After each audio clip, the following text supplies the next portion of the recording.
Good YouTube, I am joined by the king of a dead card game, the reigning, defending, undisputed two-time champion, Bobby Break, who actually has a special look at cards in person that were never released. This is Eye of the Storm, something that never came out. You obviously know way more than me, so go ahead and take it away. Yeah, this is the last set that was supposed to be released for KAIJUDO and the Gauntlet block, but it never was. They killed the game before it was supposed to be released, and at the last championship, they gave us all the cards on this disc here, and I went ahead and printed them out, and we're just going to take a quick look at the few of them that I think were going to impact the game. And just for fun, I also have this box that it gave out. This is where the packs are supposed to be at the set premiere. And you open it up and there's nothing inside, but still cool of them to give it to us, and we get to see like all the neat artwork.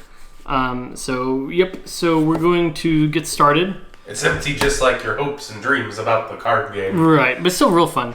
So the first card we're going to talk about is my favorite from the set, is Ultimate Tatsurian. It's a Vortex Evolution, 8 for 24,000, which would have been the most powerful card, strongest card by power in the game ever printed. So Vortex Evolution means you need to put on either 2 fire or nature or creatures or either or, but multi-civs would have been better to put it on. And it's a world breaker. We never had a world breaker before. What that means is it breaks all your opponent's shields. So if they have like 20 shields, it doesn't matter. They're all broken. So this card is pretty much a win condition. And on top of that, all your other creatures can attack untapped, your untapped creatures, and can't be blocked. So you could pretty much just finish off your opponent by playing this card, which would have made like an unhealthy format, but control would have like kept it in check. But still like a super fun card, and I'm a little sad we never got to see play, but I still try to play with these cards as often as possible, is why I printed them. So the next card is this one. This is another card that would have seen a lot of play. It's a very good control card. It makes your spells cost 2 less to play, but not less than 1. And all your spells in your Shield Blast zone become blasts. So, say you have a Mesmerize in your shields, it would trigger whenever they broke it. And it's a blocker on top of that. This is a really great card and would have been like a staple in every single control deck. Then next was another Finbar. General Finbar was one of the best cards printed, and this is a Renegade Hero Finbar. It's a blocker, and whenever you play a blocker with guard, you draw a card, and all your blockers with guard can also attack like normal. And at the end of your turn, you look at the top 3 cards of your deck, and you put 1 on top and 2 on the bottom, so you can sort of stack your deck without cheating. This definitely would have seen a lot of competitive play. It's a really good card, especially with like Panopter and Sky Shark and cards like that. Bobby calling out the cheaters there. Alright, the next card is a Void Spawn card. This set focused a lot on Void Spawn and clashing, and this is the most playable Void Spawn that would ever been printed. When it enters the battle zone and when it attacks, so it triggers with both the effects, you minus 3,000 to one of your opponent's creatures, and you can clash. If you win the clash, you minus 1,000 to all your opponent's creatures. So yeah, this would have seen a lot of play. I've been using it in my cube, and it's like a first pick all the time. It's really a good card and would have been great to play with. Right, and the next one is another Void Spawn. The 7 for 5, I wish it was like 6,000 Double Breaker. It kind of hurts it a little bit, but it's a fast attacker, and whenever you attack, you can play a Void Spawn from your hand for free. So yeah, if Void Spawn decks would have been a thing, this would have been a staple in all of them. So definitely in draft, this card is great, but I don't know how much competitive play would have been, because a lot of people don't like using Void Spawns because they deal with like clash effects, and clash is where you each reveal the top card of your deck whenever a clash effect would activate, and if the level is higher or equal to your opponent, then you win the clash and get the bonus effect. But most people don't like using luck to win, so they just... Clash never really saw that much competitive play, but after this set, it might have seen a little more. Alright, and this is the next one. It's a Vortex Evo, 5 for 9,000, so it's good stats. And it has an Unleash effect, so whenever you attack with it, you unleash. So that means you discard one of the creatures you evolved on top of it, and depending on what color it is what the effect would you get. So if it's water, you would draw 2 cards, and if it was nature, you'd play a creature level 5 or less, I believe, from your hand for free. So essentially, if you unleashed a water nature creature, you draw 2 cards and play a creature for free from your hand. So this would have been a pretty crazy card. And the 5/9000 is huge, right? It's pretty good stats, yeah. But a lot of the evolutions get boosted because this is a Vortex Evo, so you lose 2 cards essentially when you play it, but it could replace itself by using its Unleash effect.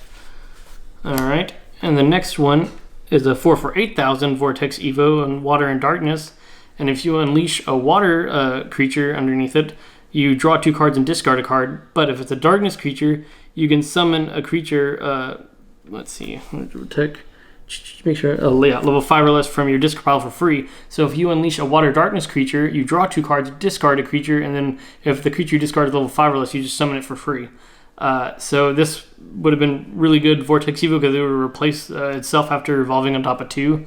So this would have been seen a lot of play in a lot of control decks. This would have been a great card to use as well. Now I think this is the most busted card in the set, and it's only a rare. And it's Light Nature. For some reason, they love Light Nature cards like Swordhorn is one of the best cards ever printed, and this goes right on top of Swordhorn. It's the similar Vortex Evo to all the other ones, except on Light Nature. So if you unleash a Light creature, you can cast any spell from your discard pile for free. So that means if you're able to get spells in there early by discarding it with any water cards or fire cards that help you fuel your discard pile, you can send one of the Monarch spells to the graveyard and cast it for free and just summon a Monarch on turn 4 for free. And if that wasn't enough, if you unleash a nature creature, you reveal the top cards of your deck to reveal a non-evolution creature and summon it for free. So essentially, if you play this on top of Swordhorn, attack, unleash Swordhorn, you can play a Monarch spell from your discard pile, summon a Monarch, and then since Swordhorn's Light Nature, you can summon a Monarch off the top of the deck if you get lucky enough to just reveal it off the top of your deck. So on turn 4, you could have this guy and 2 Monarchs potentially on your field. So this card, probably the best card in the set. I know it's a lot of combo based, but KAIJUDO is known for its combos, and that would have happened very often. This would have been the dominant card in the format for sure. Alright. And this is the next one. There's a lot of Vortex Evos in the set that would have been pretty good. This is 7 for 12,000 Triple Breaker, a Light Fire, and if you unleash a Light creature, all your creatures get plus 3,000 power until the end of the turn, and they untap as well. And if you unleash a Fire creature, you banish all your opponent's blockers. So use this as a finisher to just wipe your opponent out and get rid of all their blockers. So this would have seen a lot of play in aggressive decks. And another one of my favorites is Alcadius, the Vengeful, or the Vengeance. Anyway, I don't know how to pronounce it. Archon. So they kind of combine Twilight Archon with this. It's another Vortex Evo. It only costs 2, so it costs very few mana to summon this on a Light and Darkness creature. And if you unleash a Light creature, you tap all your opponent's creatures. So it's essentially like a Stormsword Blast or Holy Awe for those of y'all who played Duel Masters. And if you unleash a Darkness creature, you banish a tapped enemy creature. So if you have a Light Dark creature underneath this and you attack, unleash Light Dark creature, you tap all your opponent's creature and banish one of them. Since they'd be tapped, they would trigger both the effects. This is another really good control card. This control is just pretty dominant for KAIJUDO, so this has been seen a lot of play and been teched in many decks. Does Banish work similar to Yu-Gi-Oh? Or Banish is destroyed. Sorry. So yeah. it just goes to their card graveyard. Right, yeah, Banish means destroyed, not removed from play. I'm just making sure for everybody watching. Yeah, sorry, all you Yu-Gi-Oh people. All right. This is the next one. This is another Vortex Evo that revolves around a lot of spells. So it's another Light Water. If you remove light when you unleash it, you you return a spell from your discard pile to your hand. And if you unleash a water, you can cast a spell level 7 or less from your hand for free. So a lot of them are encouraging, the multi-civ unleashing. So you can essentially get any spell back from your discard pile, level 7 or less, and then cast it for free if you unleash a light water creature. So there are a lot of fun combos with this as well. This is very combo and clash oriented. All right, the next one, my personal favorite Shield Blast creature, Guacamole Gunner. There's a lot of alliteration in this set, but But I was thinking about it. It's an avocado. Shouldn't it be like avocado ambusher? It's not really. Guacamole's made from avocado. I think that's automatically my favorite art for a card. Yeah, it's a avocado shooting a gun. When it's a shield blast creature, when in the battle zone, you can banish itself to put one of your opponent's creatures in the mana zone. The artwork was great in this game. I love Guacamole Gunner. This sort of seen play in decks that don't use like darkness. So this is real fun. They have a lot of fun with the wild veggies. I can only imagine the terrible puns in the fights. Holy guacamole! Yeah, this is definitely a fun card. I like using this a lot when I play for fun still. All right. And the next one's called Essence Boar. This has an effect called Trapper, a lot like Slayer. So Slayer means whenever you lose a battle, the other creature would die as well. Well, Trapper is the same thing, except your opponent's creature would go to the mana instead, which is a great alternative to Slayer, and it gives nature more of like a control based cards rather than just like darkness. So this would have dealt with a card called Underworld Stalker, which is a big problem that you could summon it from the discard pile every single turn pretty much. And this would put it in the mana zone, so you wouldn't let your opponent summon it from the discard pile. This would have seen a lot of play. It's a real good card. This card's not great, but I wanted to feature it because it's a shield blast and it makes your opponent's creature attack. So the shield blast, one of your targeted creature gets plus 3,000 power attack and attacks this turn if able. I've always wanted a card in KAIJUDO that made your opponent attack, and so instead of them just sitting there, they have to attack. So I don't know how much competitive play it would have seen, but it's been really good in like draft, and I like the cards that make your opponent do things. So I just wanted to feature that. It's a mechanic you were hoping they would expand on. And they finally came out with one, so it's really good. The big hissy. I love big hissy. So I said, the set rolls around Clash a lot. So there was cards featured in each civ that says whenever you clash, this level counts as 10. So they're all been really good in draft. So whenever you do clash, you automatically get 10. So more than likely, you'd win the clash every single time you play this. But on top of that, it has a decent effect. When it enters the battle zone, your opponent chooses and banishes one of their blockers. And if they don't have a blocker, you break one of their shields. So it's just a good aggressive card, and it's really good with the clash mechanic as well. And look at the little hissy. And it's nice artwork. All right. And another clash card that might have seen a lot of play. When it enters the battle zone, you clash with your opponent, and if you win, you summon a level 4 lower creature from your discard pile into play. So you can pretty much like spawn, like it's called Void Spawn. You can spawn a whole bunch of these. You summon it, activate effect, get another one, activate effect, get another one, activate effect. So you can spawn your board a lot with these if you win the clash. So it all depends on winning the clash, which kind of makes it where it might not have seen play, but still a cool card if you can win the clashes with it. And the next card I wanted to feature is a Corrupted card, because Corrupted is a super fun deck, and there's no real reason why this card's Corrupted, but it is. It's a 6/2 Shield Blast creature, Corrupted, and whenever it enters the battle zone and attacks, you look at the top card of your deck and you can put it on top or on bottom. They wouldn't have seen a lot of play other than in the Corrupted deck. It would have been a staple in the deck for you to be able to bring it out and have a evolution bait. So I just wanted to feature it because it's Corrupted, and Corrupted was one of my favorite archetypes. Another fun card is Might of Titan. Choose one of your creatures, gets plus 9,000 power until the end of the turn. That's a lot of power. So your creature would have over 9,000 power and pretty much kill anything. This is one of the best draft cards you could get because it's pretty much just a removal for any creature that's tapped. And it also helps you get over monarchs. If you're like a little guy that's not as big as a monarch and they have a tapped monarch, you can just kill it with this. It's a fun card. Next one is Manna Lightning. Whenever one of your creatures attacks, you may put the top card of your deck into your mana zone. This is really good early game. Late game, it's kind of a dead card. But if you're using like an open format with Kurigar, you can have some real shenanigans with this. Like Elfinbar, when you attack, you draw a card. This gets mana. So if you're playing an aggressive deck that has some late game in it, this would be needed in it. That's a real interesting card and would have seen a little bit of play, I think. And the last one, it's really good draft card. I just wanted to feature this because it's the anti-Void Spawn. This would have been the best first pick in every pack and draft. So whenever it battles a void spawn, it gets plus 5,000 power, and it's a protector. And whenever it wins a battle, you can put a card from your mana into your hand or on top of your deck. And the reason that's important is because when you clash, you reveal the top card of your deck. So you can sort of stack the top of your deck to win the clash with this card.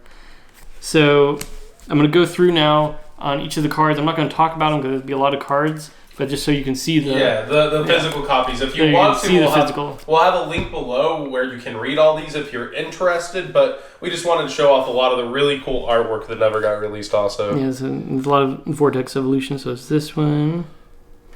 Magma Blast Mammoth. Yeah, there's so much alliteration in this set. It's crazy. There's so much. There's another one. Ooh, Dark Wood. Almost like Dark World. Not a great card, though, but cool looking. Yeah, a lot of these are... These are basically the ones that Bobby feels wouldn't have impacted the meta too much. Yeah. Apocalypse Knight. Mm-hmm. And that one. Crawlers are an archetype in Yu-Gi-Oh! That actually look a lot like that. Really? Yeah. Cybear. It's a neat name. Fun card. Yeah. This is a little neat one. Might have seen a little play, but wasn't in my top 20. So, with you can keep going while I'm Okay. talking. I'm just going to have a discussion with you, All so right. people have something to listen to if they don't just want to. Yeah. But how do you feel like the game would have continued to evolve a bit? They actually told us. They told us like all their future plans and stuff. There would have been the next like block would have been focused on like tribes and focused around like civilization, like heavy civilizations, and there was like a dinosaur and a samurai set. Samurai. Yeah, they were going to do samurais there. So it would have been very interesting to see how the game evolved. They had 5 years planned out. So, yep. There's a worm. People like worms. Robert Boyajian. Oh, yeah. And they also had Titans in each set. They're 8 for 6,000. And if you were meta requirement, they only cost 4 mana to play. They would have been really good in draft, but not competitive. How important was draft? Draft was a lot of fun and very important. They implemented the last championship. The first 3 rounds were all draft, so you had to be good at draft in order to stay competitive. And this is another wild veggie. Each wild veggie is like there's one unsliceable, undiceable, and this is unmashable. So they have like different effects. They love their wild veggie. Like Guacamole Gunner was a wild veggie. That they had fun with a lot of the wild veggie stuff. Here's another little dude, little pig-looking guy, and more void spawn. There was so many void spawn. This very void spawn centric set, which a lot of people might not have liked because Clash really wasn't a fun mechanic because it was real luck based. Yeah, it felt like they were pushing it a lot in this set. Yeah. There's another void spawn card, but if you're able to like use strategy and combine it with like use cards that help you stack your deck, legally, then it would have been really cool. And you could like this is another one. Whenever you clash, you get it comes to 10, and top card of your deck goes to your mana. So like this would have been good. It's like Bronze Arm Tribe is 4 for 1,000. This is 5 for 5 and does the same thing, and you get the clash bonus. So this would have been a fun card. Even I know Bronze Arm Tribe. Yep. The Shield Blaster all had effects where, like, if you cast a Shield Blast, it does a less effect, and if you cast it in your turn, it does a bigger effect. So this is like, if it's Shield Blasted, puts a creature 3,000 power or less from your opponent's mana into their mana zone, and if it's your turn, you do 6,000. So these have been really good draft cards to pick, but I don't know how good they would have been competitive. Yeah, I feel like they put so much into these artworks. Like, there's so much diversity. No, the art's amazing. Yeah, I love all the art for this. It has a real comic book feel to it, too. Yeah. And this is the evolution removal that it would have been really good if they said banish target evolution creature, but they make your opponent choose, which kind of makes it not as great. But it would have been a fun card to use. Yeah, more Clash stuff. So you put a lot of the cards in your cube to evolve your cube, right? Right, yeah. I used a lot of this stuff in my cube because I want to use cards I've never used before. Like this card's example. Whenever it attacks, you could put a card from your hand on top of your deck. So you can essentially, if you have a Void Spawn / Clash creature in the battle zone, you can attack with this, put a high cost card on top of your deck, and then attack with the Clash and win the Clash. So there's cool little mechanics like that you could use in order to win clashes. There's this one. That's mediocre. So what deck do you feel you would have played coming out of this set? Well, competitively, I would lean towards control, like any control deck with the Alcadius or the Light Nature Vortex Evo. I would use the deck around him. But for fun, I would use the Ultimate Tetsurian deck just to see if it would work or not. So another Shield Blast that banishes 2,000 or less if it's Shield Blast or 4,000 less during your turn. We were always trying for the instant win cons. There's another 8 for 6 big guy, and if your opponent's 3 or less shields, you can play it for 4. So this is just a win more card and rush if you're using a rush deck. Did the Tetsuron, could it attack the turn it was summoned or no? Right, yeah. Oh, evolutions, they can attack the turn you play them. So yeah, you can just win when you play them. See, I don't know. Oh yeah, my bad, yeah. And if you don't know how to play KAIJUDO, I'm sorry. I hope this video is not really boring, but you should know how to play. You know. Hey, it's Charizard. Yeah. Oh, it's Charizard. Yep. Fast attacker. This is a clash guy. If it wins a clash, you fast attack, but it doesn't make sense because most rush decks won't use high cost cards, so you're more likely. It's War Greymon. Ooh, we're getting through all the packs. Yep. Another Shield Blast. Ooh. Void Trap. I'm getting instead of Root Trap. It's Void Trap. This is a 6 for 4,000 Slayer. Not great. Not great, but they have to make bad cards, I guess. Yeah, you can't have every card. Yeah, in this as a That'd mimic. Be insane. Yeah, they have to print bad cards. It was probably the most difficult thing to do in a game. Was drafting packs? Is that what you're talking about? Right. Okay, so you would draft from packs. Was that a competitive thing in KAIJUDO? Right. Yeah, that's what they did. You get 3 packs and you drafted them. That's what they did the last World Championship. And you play the first 3 rounds and draft, and then the next however many constructed. Yep. So the last championship, I went 2-1 in draft. I was real sad I lost because my deck was so good. And they do the same thing Magic does. They stamp all their cards for draft so you can't cheat. Ooh. So that was really cool. The new Razor Kinder puppet thing was pretty cool. It's another Clash card. It becomes level 10 when you Clash. Yeah, in Konami they just have the judges follow you in the bathroom. Oh, okay. No, they're a little easier. Everybody has their own way. Yeah. This is a fun card. You look at your opponent's hand and discard a spell. So it might have seemed a little play in control, but the fact that it requires you to discard a spell is kind of restricting. There's another Shield Blast creature. Shield Blast creatures would have seen a lot more play because of Clash. You have to have a high level card, and all the Shield Blast creatures have a high level. So it would have seen more play with the Clash mechanics. It's another big guy that can cost 4 to play if you meet the requirement. Sorry, my bad. Right there. Oh, right. And a good old Tarborg 3 for 3,000 vanilla creature, because why not? Another little guy, another scarier guy. Yeah, a little Void Spawn, another Clash effect. So the smaller clashes were not as effective. Right, the best Clash effects. There was a lot of creatures that say when they enter the battle zone, clash your opponent. Those would have been better. There's a lot that require you to attack, and those are real slow and wouldn't have seen that much play. That guy.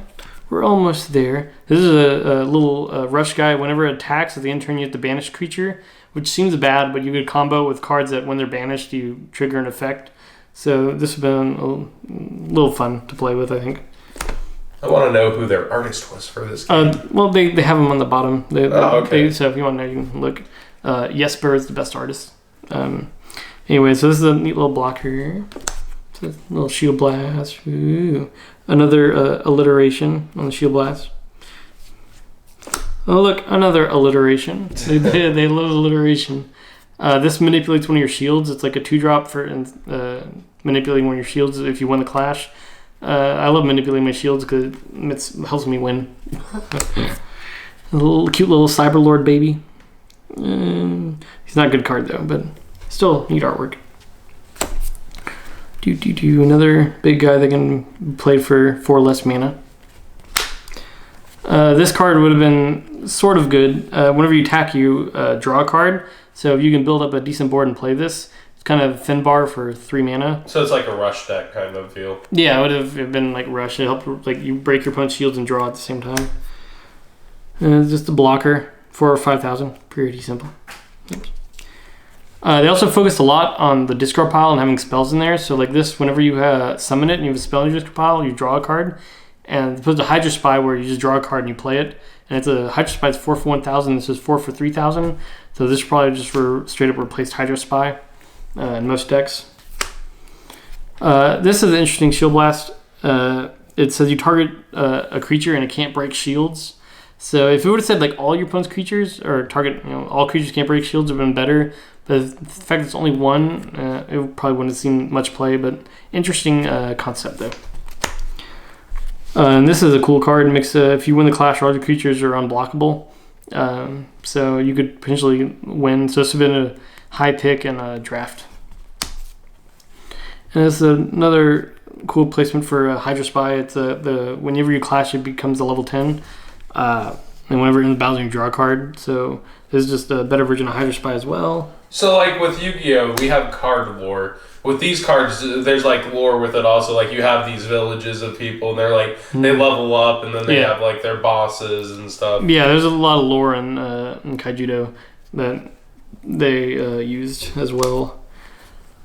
Another void spawn person.